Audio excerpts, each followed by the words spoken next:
Good morning, brothers and sisters. As I was repairing my wife's washing machine today, it occurred to me. I see lots of missionaries in my many, many years on the mission field. I'm 80 years old, and I've seen a lot of people over the years. And I noticed that there are two types of missionaries, and probably more, but two. There are missionaries that had no intention of being a missionary, had no desire to go on the mission field. But the Lord called them, and they went.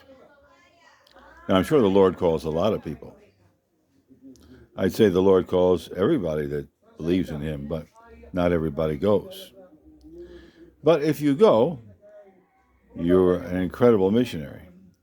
And then there are the other kind of missionaries, the young folks or whoever who decide along the way that, those missionaries have it pretty good. Look at they live in a foreign country and they're having all this fun. They live in nice houses and they get lots of money every month. And I think that's the kind of job I'd like. And so they apply to a mission agency or whatever, and they become a missionary. And they go about their way. And nothing ever seems to work out too well for these folks. So let's talk about how the Lord prepared me to be a missionary. I had no intent of being one. But as a teenager, I was a salesman. And then I was a Fuller Brush man. And then I worked for the New England Telephone Company and worked many, many years for the New England Telephone Company. And I learned a lot there. Then I left the telephone company, believe it or not, to go on a Back to the Earth movement where I farmed. And I had a Mother Earth News type farm in northern Maine. And I farmed and sold vegetables along the road. Then I left that because it was getting a lot, and the Lord sent me to get a degree as a registered nurse. And I was a registered nurse for years and learned a lot about medicine and medical things. And then, after being a nurse, I became a DJ and learned how to work with people and sell people and talk to people and so forth. And let's see, then I went on and I started traveling with the church around the world in different places like India and Nepal and Ecuador and Haiti as on mission teams. And little did I know that all of this time the Lord was preparing me to be a missionary. And then, of course, one day I got the calling. And I decided to follow the Lord and decided to answer the call. And I gave away everything I owned and followed the Lord. And, of course, it worked out well for me because I've just followed. I just did as I was told.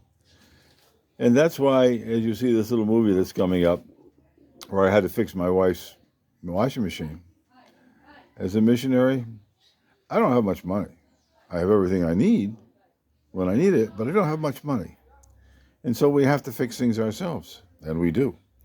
And the washing machine is working great now. So brothers and sisters, I'd like to encourage you that you are being called. Everybody's being called. Everybody has the ministry of reconciliation. And everybody needs to be a missionary in their own hometown. But if you're called to go on the mission field, the question is, are you going to answer that call? Or are you going to put it off and say, gee, I think I'll wait and see if I get another message from God about this. And I can assure you that if you answer the call, wow. And it all started for me on my first mission trip. That's when I got the call. And it's something I will never forget. Go out there and work for God. You'll be amazed what will happen in your life. And it won't necessarily be anything that you expect it will be.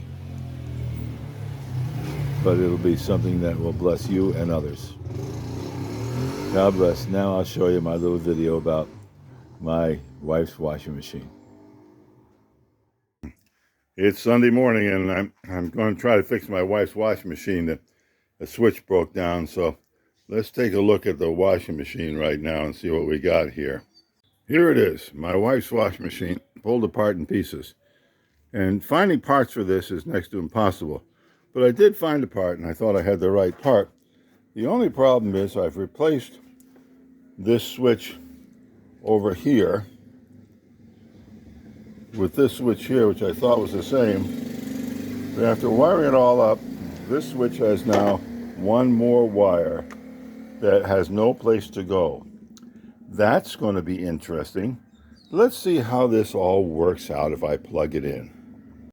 Well, I can't believe it's actually working fine. The washing machine is working fine. I don't know if the actual wire does. Maybe I'll hook it up to my wife, and with a little current she'll work a little faster. I don't know. But anyway, washing machine fixed. Now I got to put it back together again. And we got our washing machine fixed for only 500 pesos, which is $10.